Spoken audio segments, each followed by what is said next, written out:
Okay. Last lecture में हमने unit 1 2 और क्वेश्चन नंबर 1 जो 2.5 मार्क्स का आता है वो कंप्लीट किया था।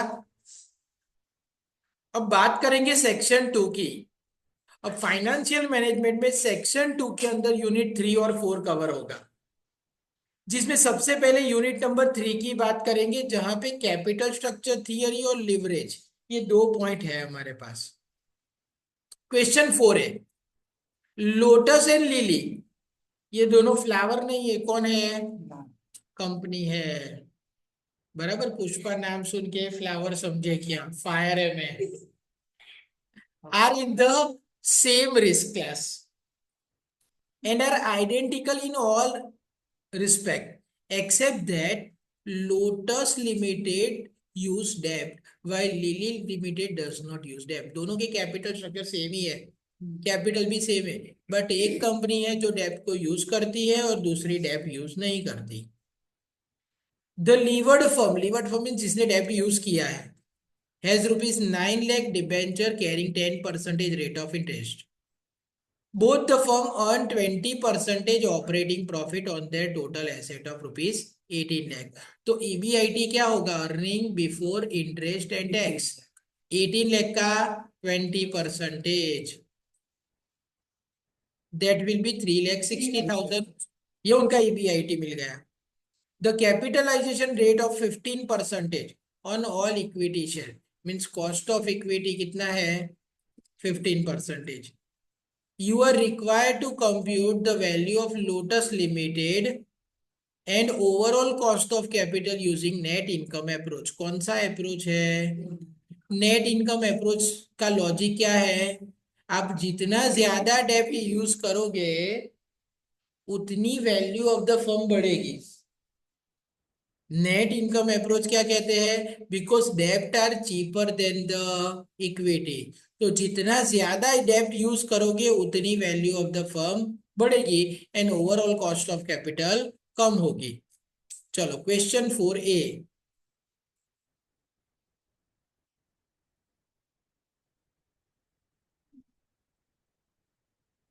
सबसे पहले हम क्या फाइंड करेंगे?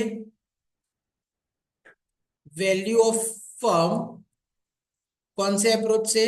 By net income approach, FIRM।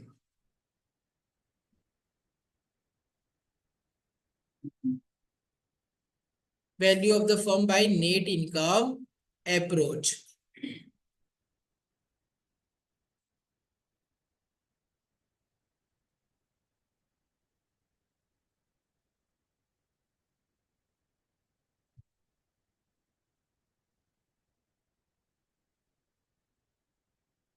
चलो यहाँ पे पर्टिकुलर, अब दो कंपनी है, कौन कौन सी दो कंपनी है? Lotus and lily. Lotus limited and lily limited. अब नेट ऑपरेटिंग इनकम के लिए सबसे पहले आपको EBIT लिखने हैं, earning before interest and tax. क्या बताया है? तो उसके 18 लाख की टोटल असेट है और उसके ऊपर अर्निंग कितना था? 20%। तो 18 लाख का 20%, तो दो लोटस और लिली दोनों का इनकम कितना हुआ? 3,60,000। Earning before interest and tax मिल गया। उसमें से पहले आप इंटरेस्ट माइनस करोगे। अब इंटरेस्ट किस में आएगा? जिसने डेब्ट ली है। क्या लिखा है? लोटस लिमिटेड यूजेस डेब्ट while lily does not use डेब्ट। तो लोटस के अंदर ही इंटरेस्ट आएगा। The levered firm has 9 lakh debenture carrying 10% rate of interest. तो अब यहाँ पे इंटरेस्ट ऑन डिबेंचर जो 9 लाख है उसका 10% कितना आएगा? 90,000। और लिली में तो नहीं आएगा। अब ये अर्निंग बिफोर टैक्स मिला। अब इसमें यहाँ पे टैक्स के बारे में कुछ नहीं बताया, एजम्पशन ही ऐसी है कि देर इज नो टैक्स। तो अर्निंग बिफोर टैक्स यहाँ पे कितना आएगा, 2,70,000, और यहाँ पे 3,60,000। अब ये अर्निंग बिफोर टैक्स है वो किसके लिए है, इक्विटी शेयर होल्डर के लिए। अब हम क्या फाइंड करेंगे, value of equity. Value of equity कैसे मिलेगा, तो कि इक्विटी शेयर होल्डर के लिए जो अर्निंग है, ये ईबीटी हमारा क्या हो जाएगा, net profit, because there is no taxation. तो EBT divide by K, percentage नहीं लिखते तो इंटू 100 करोगे, अदरवाइज डायरेक्टली परसेंटेज। चलो के कितना दिया है आपको, 15%। तो कैलसी पे गिनो, 2,70,000 divide by 15%, 18 lakh. 3,60,000 divide by 15%, 24 lakh. Value of equity मिल गया, प्लस वैल्यू ऑफ डेब्ट। तो यहाँ पे डेब्ट कितना था, 9 लाख, और यहाँ पे डेब्ट था नहीं। तो ये मुझे क्या मिल जाएगा, value of firm,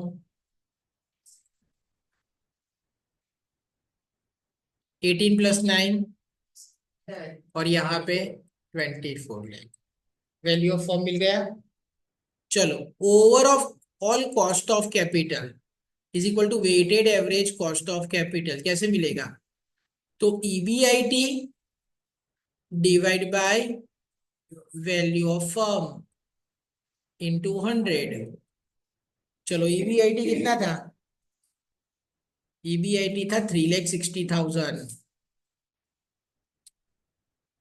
divide by 27 lakh into 100,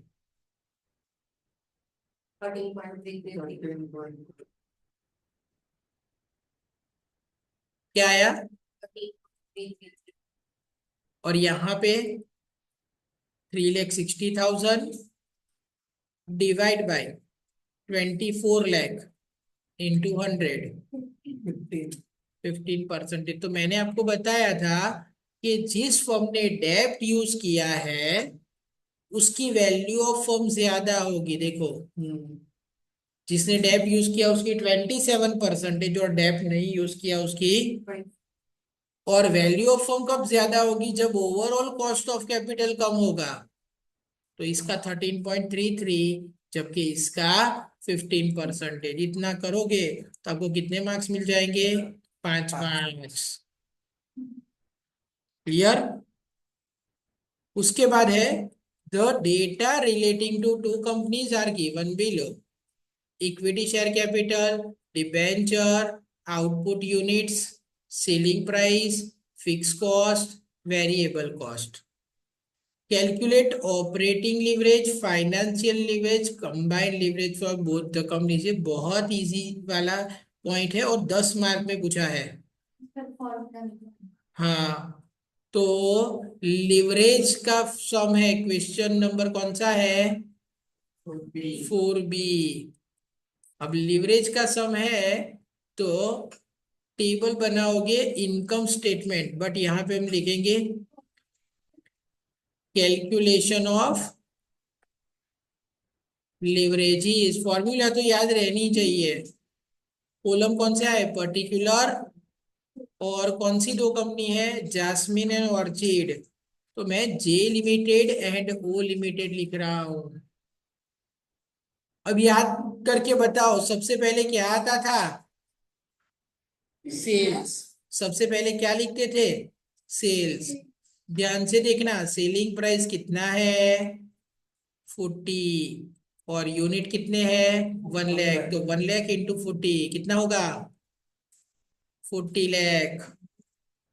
और यहाँ पे सेलिंग प्राइस है 20, और यूनिट है 1,50,000, तो कितना आएगा, 30 lakh.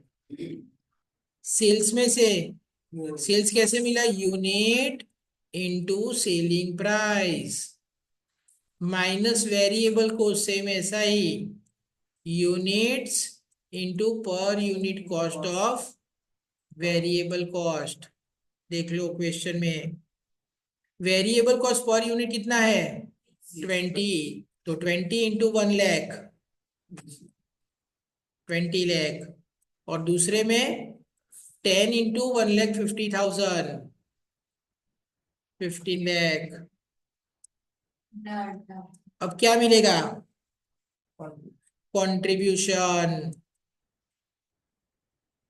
40 - 20 20 lakh, 30 - 15 15 lakh, minus fix cost कितनी है यहाँ पे 10 लाख और यहाँ पे 5 लाख, तो फिक्स कॉस्ट माइनस की 10 लाख एंड 5 लाख, तो कितना बचा 10 लाख 10 लाख। ये क्या मिला मुझे EBIT, earning before interest and tax, minus interest किस पे लगेगा डेब्ट पे, तो 10% डिबेंचर है तो 10 लाख का 10%, और 20 लाख का 10% 2 लाख, तो यहाँ पे 1 लाख एंड 2 लाख। जो डेब्ट है कौन सा है डिबेंचर, उसके ऊपर जो रेट ऑफ इंटरेस्ट हो, क्या मिला EBT कितना आया 9 लाख एंड 8 लाख। टैक्स के बारे में कुछ नहीं बताया, तो यहाँ पे हम अटक जाएंगे। अब सबसे पहले क्या करेंगे, अटकने के बाद फॉर्मूला अप्लाई करेंगे, भटकेंगे नहीं, अटकेंगे मगर भटकेंगे नहीं। तो सबसे पहले आपको ऑपरेटिंग लीवरेज ढूंढना है, तो ऑपरेटिंग लीवरेज की फॉर्मूला है contribution divide by EBIT। Contribution कितना था 20 लाख और EBIT 10 लाख, तो 20 लाख डिवाइड बाय 10 लाख, तो क्या आएगा 2, और सेकंड में 15 लाख डिवाइड बाय 10 लाख,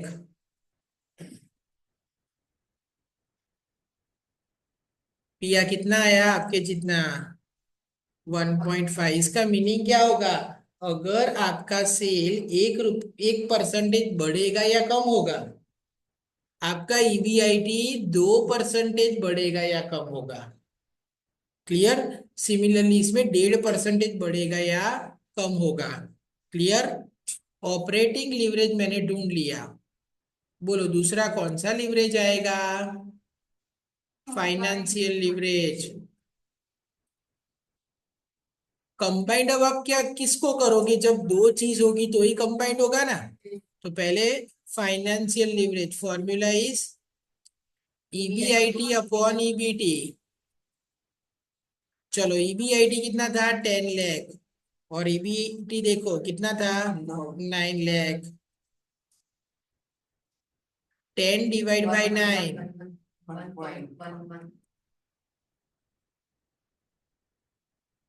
और यहाँ पे EBIT था 10 लाख और EBT,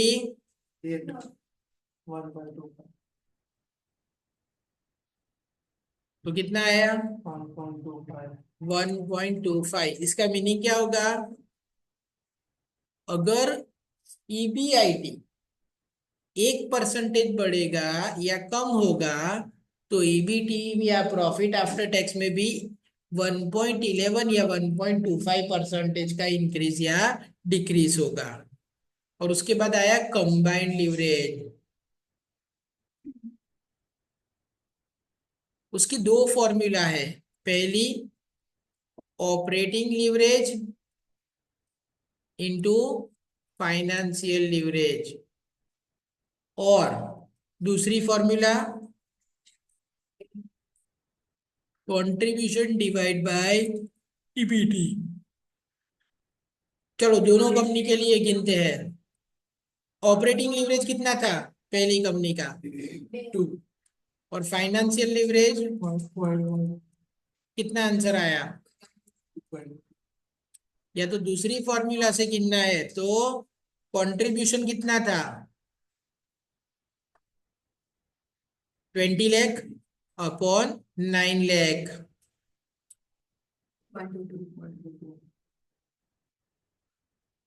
वैसे ही दूसरी कंपनी का कैलकुलेशन करना आएगा, यस और no?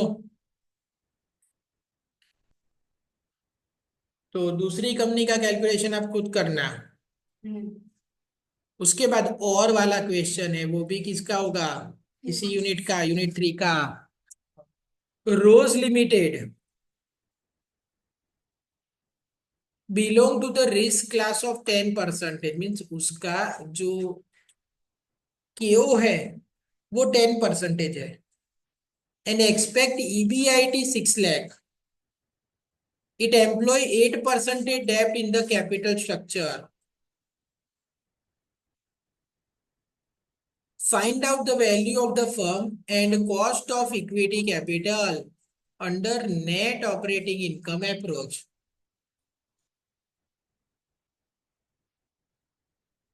If the firm employ debt to the extent of 30, 50 and 60% of total financial requirement of 8 lakh.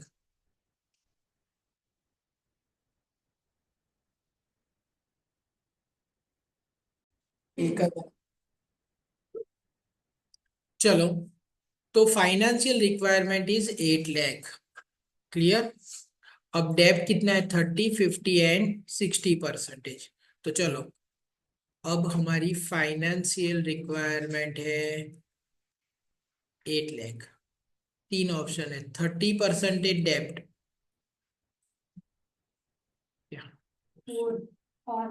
हाँ, और वाला क्वेश्चन 4A,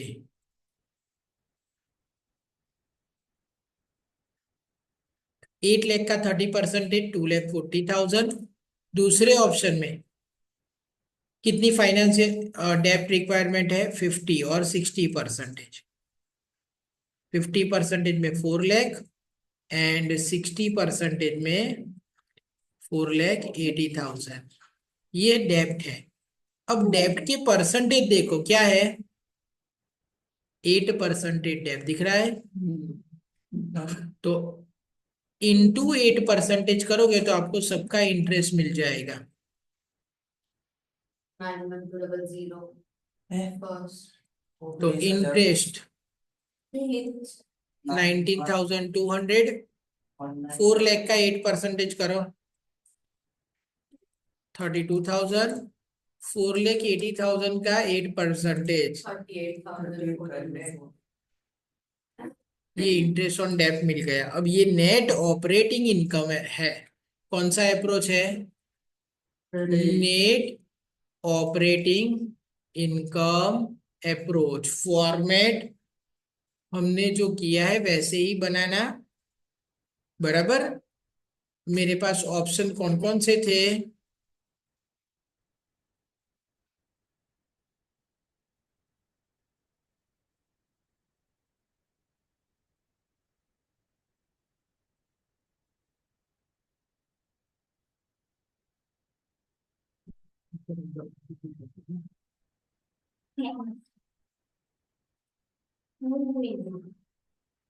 चलो, नेट ऑपरेटिंग इनकम अप्रोच में सबसे पहले हमारे पास क्या है?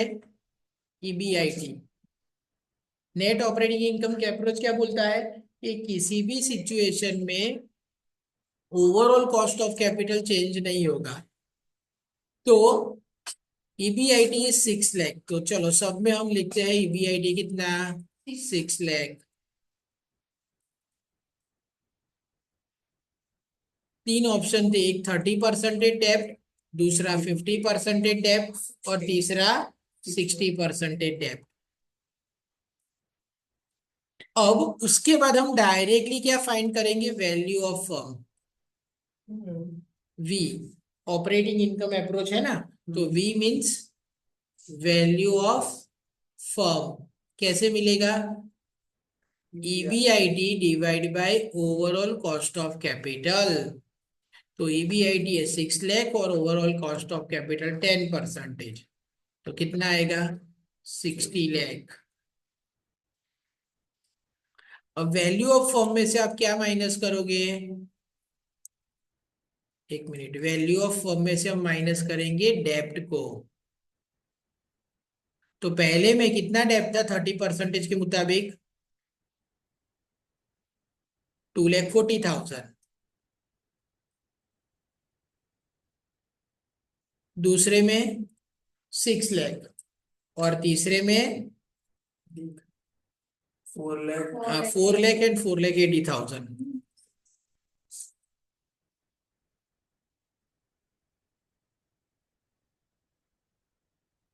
एंड 4,80,000।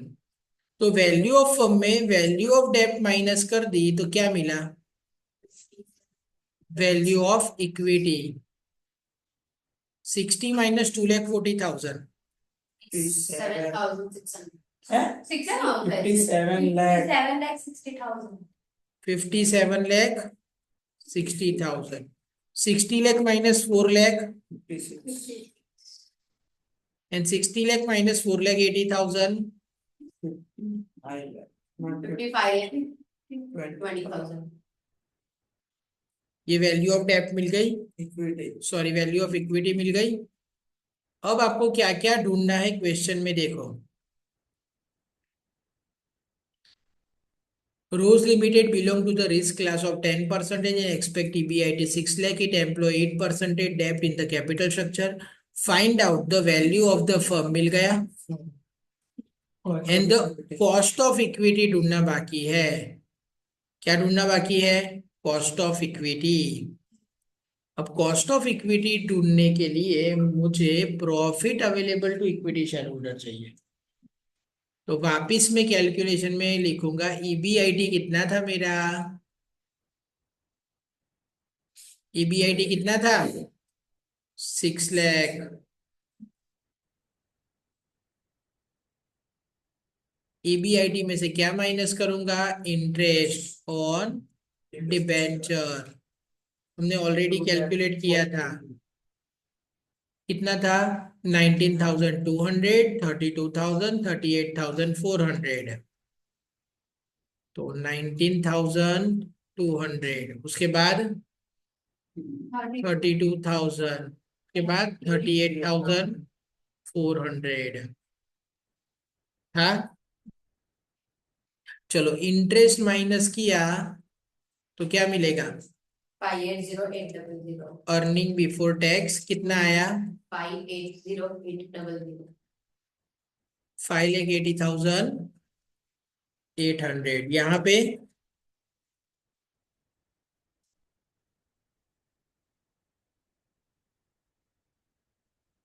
कितना आएगा? 5,68,000. और यहाँ पे 5,61,600. ये ईबीटी मिल गया, अर्निंग बिफोर टैक्स। अब cost of equity is equal to क्या फॉर्मूला है? ईबीटी डिवाइड बाय नहीं वैल्यू ऑफ इक्विटी इंटू 100। तो ईबीटी था 5,80,800 divide by value of equity कितना फाइंड किया था हमने?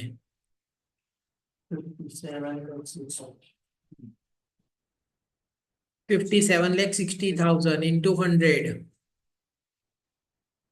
10.08. 0.08%। उसी तरह से सेकेंड सिचुएशन में क्या आएगा? ईबीटी था 5,68,000, इसके अंदर 5,68,000 divide by value of equity 56 lakh into 100। 10.14. उसी तरह से थर्ड का ढूंढना आएगा, सेम ही है। बट ये क्वेश्चन के साथ आपको थियरी पूछी है 7 मार्क्स में। Explain the difference between operating leverage and final. ये 8 मार्क्स का सम है, तो ये थियरी कितने मार्क्स की हुई? तो डिफरेंस ढूंढना है ऑपरेटिंग और फाइनेंशियल लिवरेज, मटेरियल में है, एक बार पढ़ लेना। Clear?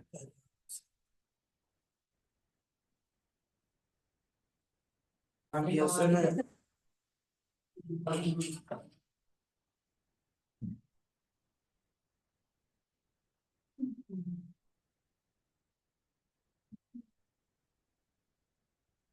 Question number 5, unit number 4. Marigold Limited is considering two mutually exclusive project. Mutually exclusive means क्या? दोनों में से आप एक ही सिलेक्ट कर सकते हो. आप किसी के घर पे जाते हो और वो पूछता है सर चाय लोगे या कॉफी, आप पिया जेवा हो तो यूज केस बनने हैं. हाँ, dairy voucher. बराबर. तो आप ऐसा नहीं कह सकते चाय और कॉफी. मीन्स अगर आप चाय सिलेक्ट करोगे तो कॉफी कैंसिल, और कॉफी सिलेक्ट किया तो चाय कैंसिल. तो ये दो प्रोजेक्ट ऐसे हैं कि दोनों में से एक भी सिलेक्ट किया तो दूसरा cancel. Initial outlay and estimated profit before depreciation and tax are as follow. कौन सा प्रॉफिट है जिसमें से आपको डेप्रिसिएशन और टैक्स दोनों माइनस करना बाकी है? मशीन ए का इन्वेस्टमेंट कॉस्ट है 20 लाख, मशीन बी का 20 लाख. और ये ईयर 1 2 3 4 5 में आपको जो रिटर्न मिल रहा है वो है. बराबर. इन्वेस्टमेंट कॉस्ट के आगे माइनस साइन लगेगा, मीन्स इतना आपने इन्वेस्ट किया और बदले में आपको ये रिटर्न मिल रहा है. Depreciation will be charge as per straight line method. And salvage value of both the machine is nil, scrap value 0 है. Tax rate is 40%. In comparing the profitability of the project और discounting rate कितना use करना है? 10%. जो time value of money का table है वो. Indicate which project proposal would be profitable using the following method. एक है अकाउंटिंग रेट ऑफ रिटर्न, दूसरा नेट प्रेजेंट वैल्यू, तीसरा है पेबैक पीरियड और चौथा है प्रॉफिटेबिलिटी इंडेक्स. क्लियर? चलो कैसे गिनेंगे. तो क्वेश्चन नंबर 5 ध्यान से देखना. मशीन ए और मशीन बी, पहले मशीन ए की बात करेंगे.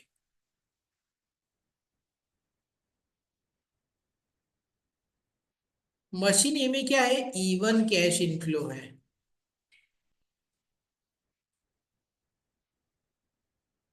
इवन कैश इनफ्लो मीन्स हर साल एक जैसे ही रुपए आ रहे हैं. देख लिया.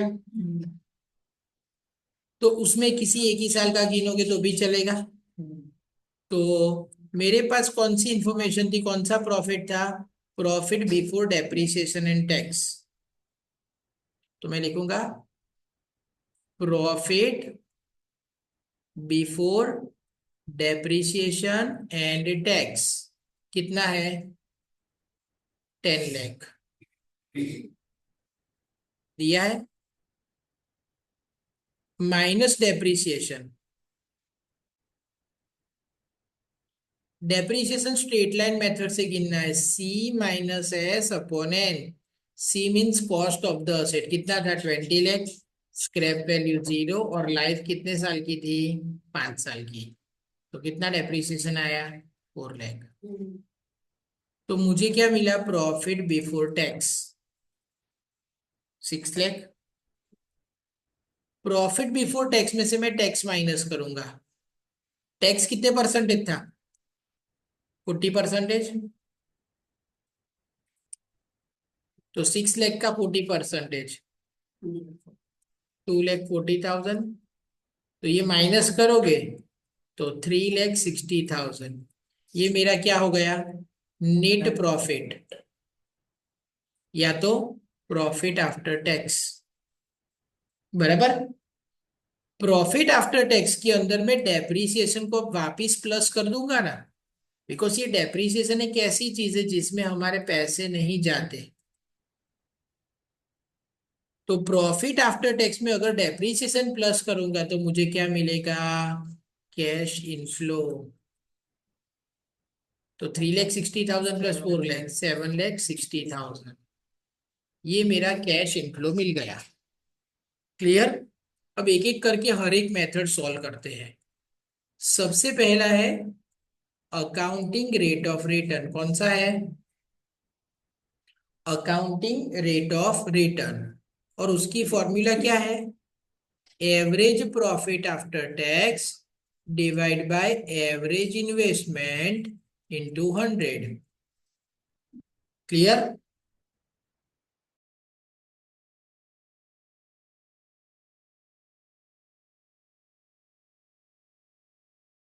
कैश इनफ्लो है, हर साल कैश इनफ्लो एक जैसा ही है, तो एवरेज भी उतना ही रहेगा। तो average profit after tax will be 3,60,000।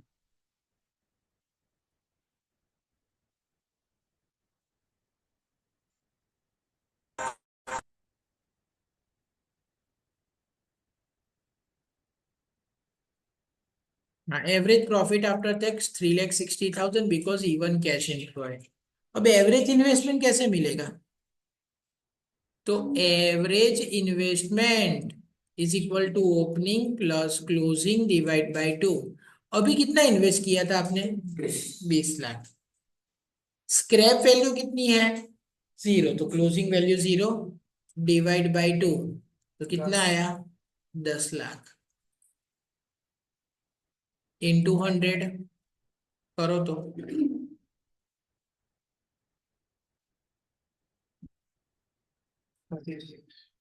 36%। ये अकाउंटिंग रेट ऑफ रिटर्न मिल गया। क्लियर?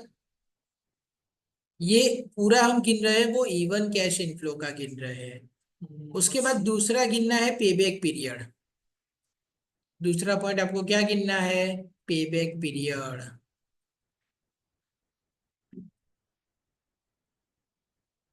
ये भी कैसा है? Even cash flow. तो अगर इवन कैश इनफ्लो है तो फॉर्मूला पेबैक पीरियड का मीनिंग क्या होता है? हमारा इन्वेस्टमेंट कितने टाइम में वापस आता है।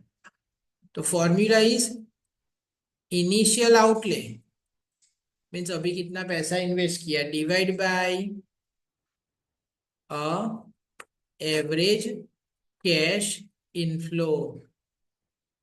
इनिशियल आउटले कितना था? 20 लाख। और एवरेज कैश इनफ्लो, हमने कैश इनफ्लो ढूंढा था 7,60,000।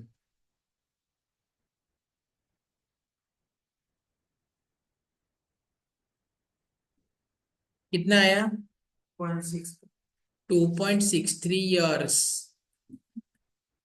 क्लियर? ये ईयर्स में मिल गया। अगर मंथ में चाहिए तो 2 ईयर्स, और 0.63 इंटू 12 करोगे तो मंथ में मिल जाएगा। चलो, पेबैक पीरियड के बाद तीसरा क्या ढूंढना है आपको? Net present value. Third method, net present value. और उसकी फॉर्मूला क्या है? Present value of cash inflow minus present value of cash outflow. In short PVCI minus PVCO is equal to क्या मिल जाएगा? NPV। अबे PVCO मीन्स अभी आपने कितना पैसा इन्वेस्ट किया था? 20 लाख। बट PVCI ढूंढना है। PVCI ढूंढना है। तो कैश इनफ्लो की प्रेजेंट वैल्यू, ये दो तरह से हो सकता है। एक एन्युइटी वाले टेबल से, और दूसरा सिंपल टेबल से।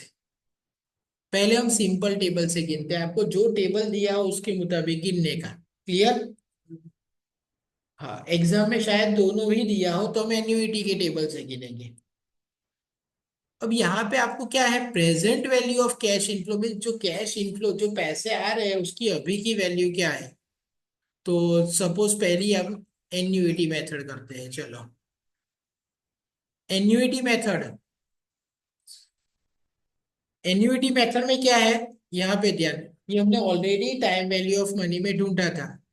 Present value of annuity is equal to annuity into present value annuity interest factor के रेट ऑफ एन पीरियड। अब मुझे बताओ कि क्वेश्चन में रेट ऑफ रिटर्न कितना है? 10%। तो K is equal to 10%, n is equal to 5 years.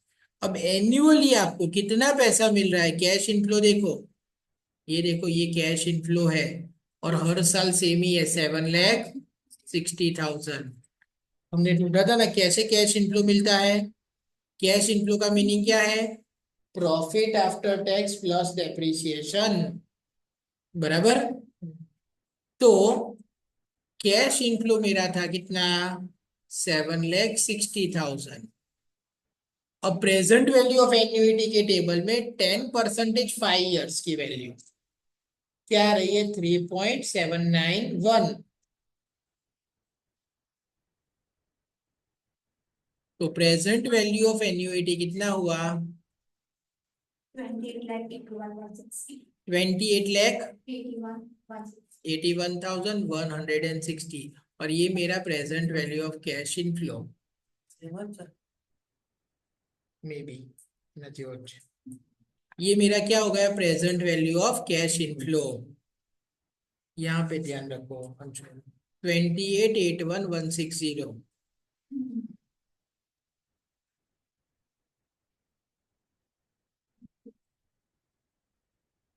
तो नेट प्रेजेंट वैल्यू कितना है? 8,81,160, बराबर। बट सपोज आपको एन्युइटी वाला टेबल नहीं दिया। एन्युइटी का टेबल कब यूज हो सकते हैं? Only in case of even cash inflow, हर साल एक जैसा कैश इनफ्लो है तो ही। If annuity table is not given, simple चीज है। तो ईयर कितने थे? 1, 2, 3, 4 एंड 5। एंड कैश इनफ्लो कितना था? 10 लाख।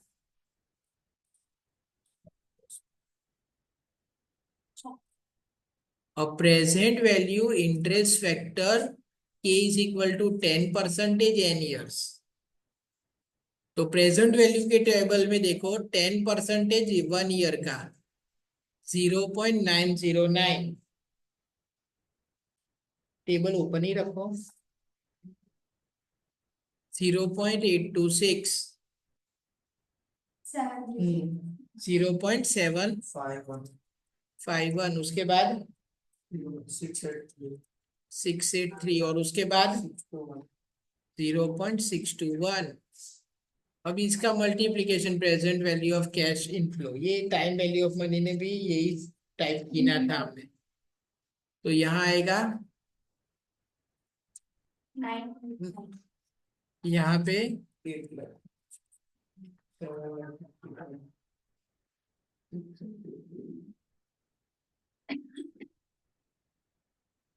तो इसका टोटल करो।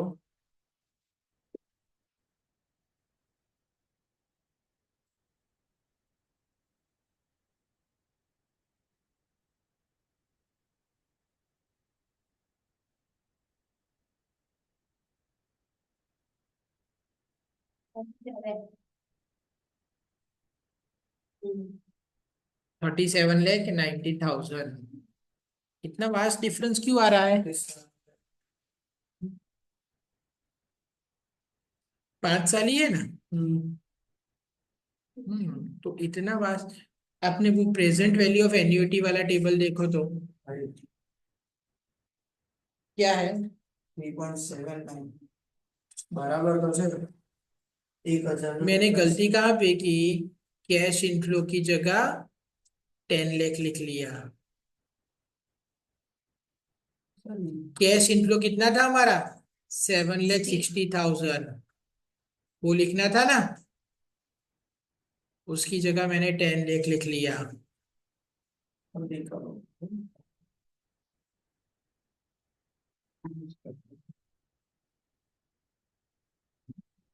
चलो कैलकुलेट करो। 698.40.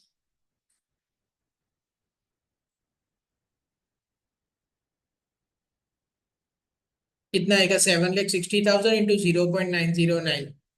6,90,000.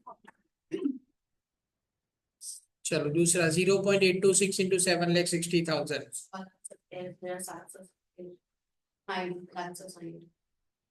नेक्स्ट 7। 5,70,60. नेक्स्ट 5,98,80. 5 लाख 1980. 19,080. 519. एक मिनट।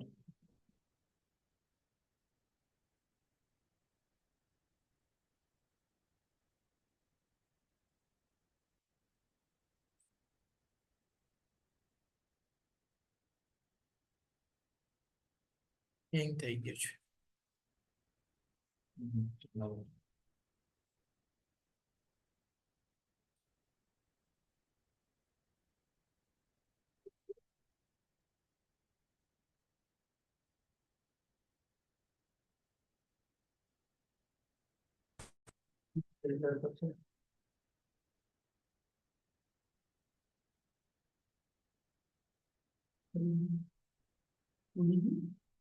बराबर હતું. चलो अब यहाँ पे क्या आएगा? 5,19,000 080. 080. और यहाँ पे 4,71,960. अब इसका टोटल करोगे वो मेरा क्या होगा? Present value of cash inflow. बराबर.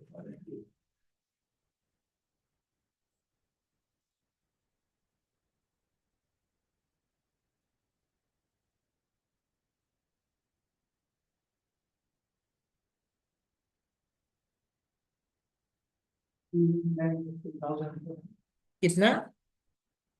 28,80,400. 28,80,400.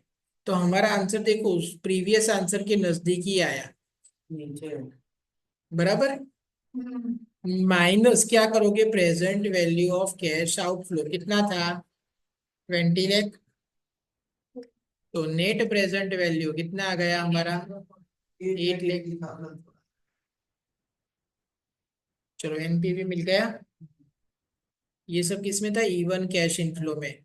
और लास्ट क्या ढूंढना है? Profitability index. और फोर्थ मेथड थी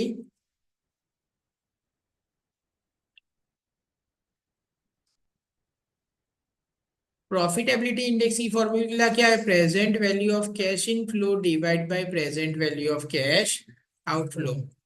present value of cash inflow हमने कितना ढूंढा था?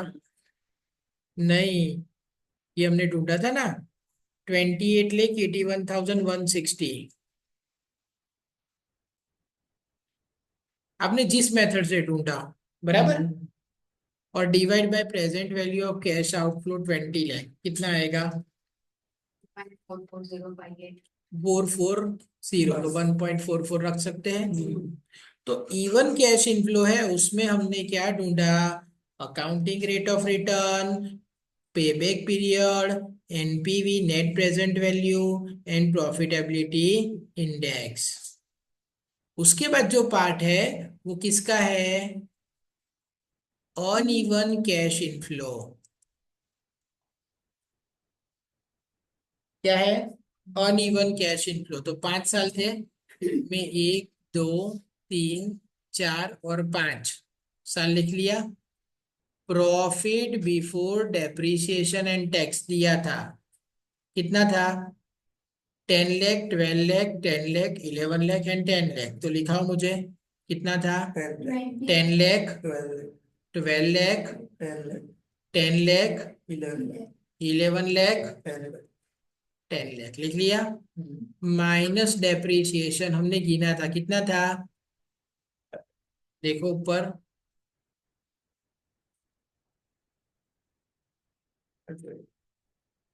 4 लाख था.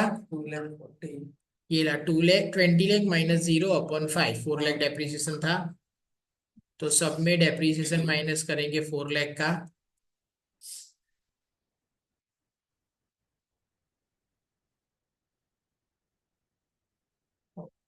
क्या मिलेगा आपको? Profit before tax 6 lakh, 8 lakh, 6 lakh, 7 lakh, 6 lakh. Profit before tax में से हम क्या माइनस करेंगे? टैक्स कितने परसेंटेज था? 40. तो 2,40,000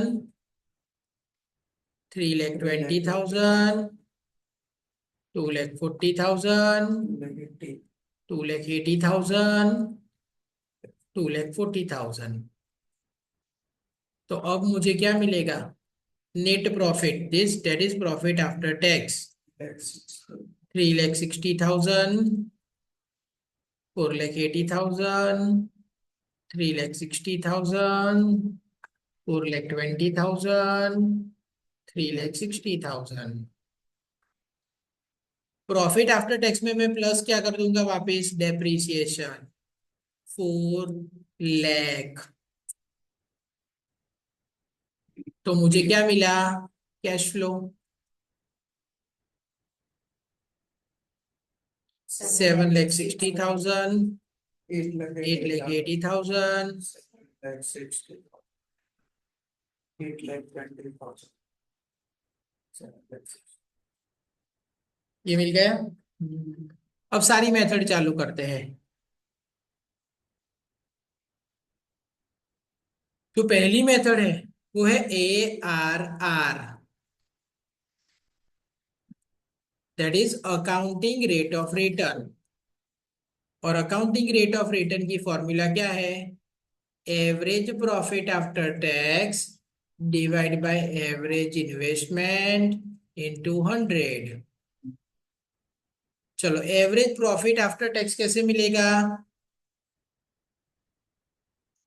बोलो। Total profit after tax divide by years. Total साल कितने थे? 5। और ये प्रॉफिट आफ्टर टैक्स ढूंढा, सबका टोटल करो।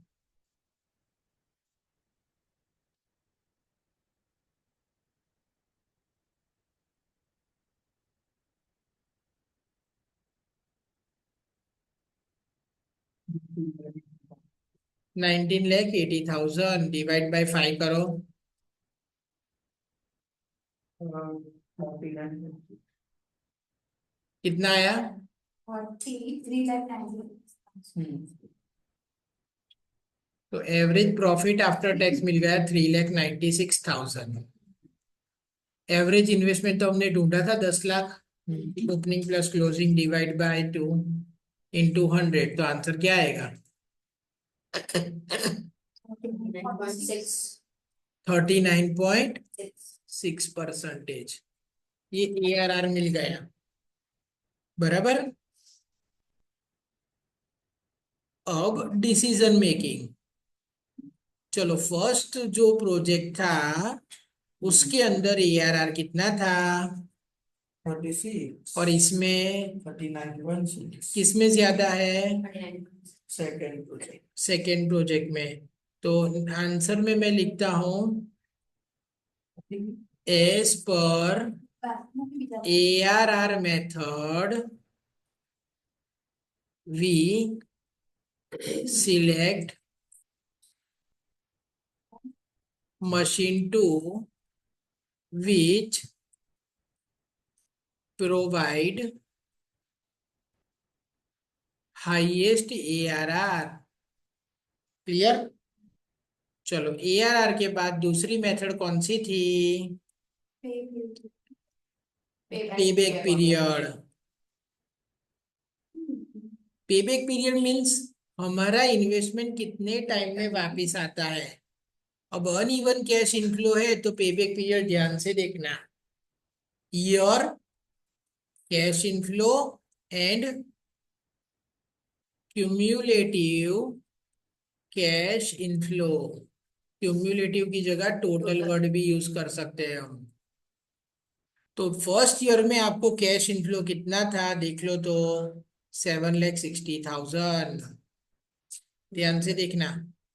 तो टोटल कितना हुआ? 7,60,000। सेकेंड ईयर में मेरे पास कितने आए थे? 8,80,000। टोटल कितना हुआ? 15,40,000। करो टोटल। अब थर्ड ईयर में कितना आ रहा है? 760। बट मेरा इन्वेस्टमेंट कितना था? 20 लाख. तो 7,60,000 है, बट मुझे 20 लाख करने के लिए कितना चाहिए? तो 15,40,000 माइनस 20 लाख करो। That minus 15,40,000 minus 20 lakh, because अगर 4,60,000 आएगा तो मेरा यहाँ पे 20 लाख जो मेरा इन्वेस्टमेंट था वो निकल जाएगा। तो पेबैक पीरियड कितना हुआ? 2 इयर्स तो कंप्लीट हो गए, प्लस थर्ड ईयर में मुझे कितना चाहिए? एक्चुअली कितना आ रहा है? उतने इयर्स। तो 460 डिवाइड बाय 760 करो, 0.60। तो 2 इयर्स प्लस 0.60 इयर्स, तो 2.6 इयर्स। अब नहीं, वहां पे देखो आंसर कितना था पेबैक पीरियड का? 2.61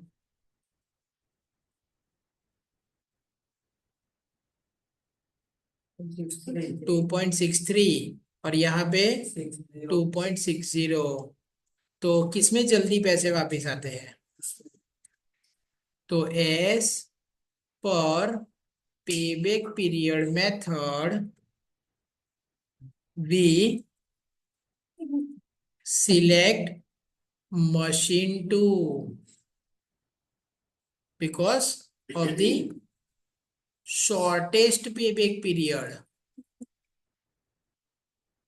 जितने पेबैक पीरियड है उसमें शॉर्टेस्ट जो पीरियड है उस प्रोजेक्ट को आप सिलेक्ट करोगे, बिकॉज वो जल्दी पैसा वापस देता है। क्लियर? अब आ गई मेथड नंबर 3। कौन सी थी? Net present value. अब नेट प्रेजेंट वैल्यू इसमें कैसे करना वो तो मैंने ऑलरेडी सिखा दिया। अगर एन्युइटी वाला टेबल नहीं होता था तो हम कैसे गिनते थे? सिर्फ वैसे ही गिनना है। ईयर लिख दिए। कैश इनफ्लो कितना था? अभी गिना था ना हमने, 760, 880, 760। 1 मिनट, 7,60,000। उसके बाद क्या था? 8,80,000।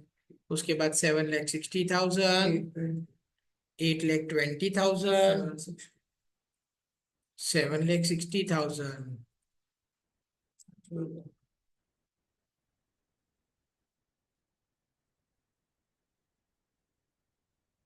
उसके बाद present value interest factor 10% n years, तो हमने गिना था 0.909, 0.826, 0.751, 0.683, 0.621 था। अब इससे ऊपर आपको क्या मिल जाएगा? Present value of cash inflow, इन दोनों का मल्टीप्लीकेशन करो तो 6,90,840 कितना? 6,90,840 दूसरे में गिनो। 6,27,760. 6,00,000, 27,760. 8,80,000 इंटू 0.26। कुछ हो गया ना 7,26,880 7,00,000 26,000 7 6 9 7 26,000 880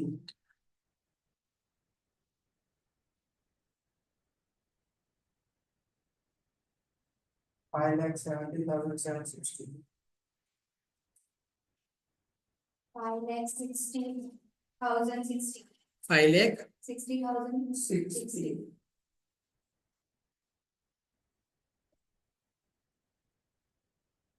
4,70,000. 71,960 टोटल कर दो।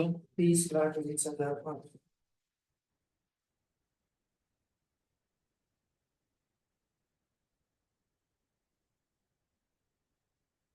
माइनस क्या करोगे? Present value of cash outflow कितना था? 20 लाख। तो नेट प्रेजेंट वैल्यू कितना आया? जिसकी नेट प्रेजेंट वैल्यू ज्यादा होगी वो प्रोजेक्ट हम सिलेक्ट करेंगे। तो we select machine two because of highest net present value, बराबर। और लास्ट आ गया कौन सा, प्रॉफिटेबिलिटी इंडेक्स। तो profitability index present value of cash inflow divide by present value of cash outflow. Present value of cash inflow 30,20,500 और present value of cash outflow 20 lakh 1.51। उसके पहले की प्रोजेक्ट की कितनी थी, 1.44। तो जिसकी पीआई ज्यादा है वो सिलेक्ट करेंगे। तो as per profitability index method we select machine two. Clear आ गया।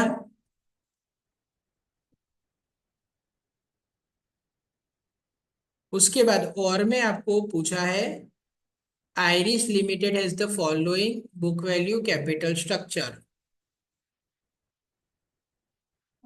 हाँ, weighted average cost of capital गिनना है, बुक वैल्यू वेट और मार्केट वैल्यू वेट। ये मैं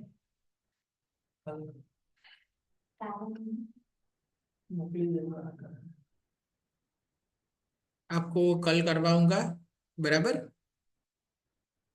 काले से हाँ, online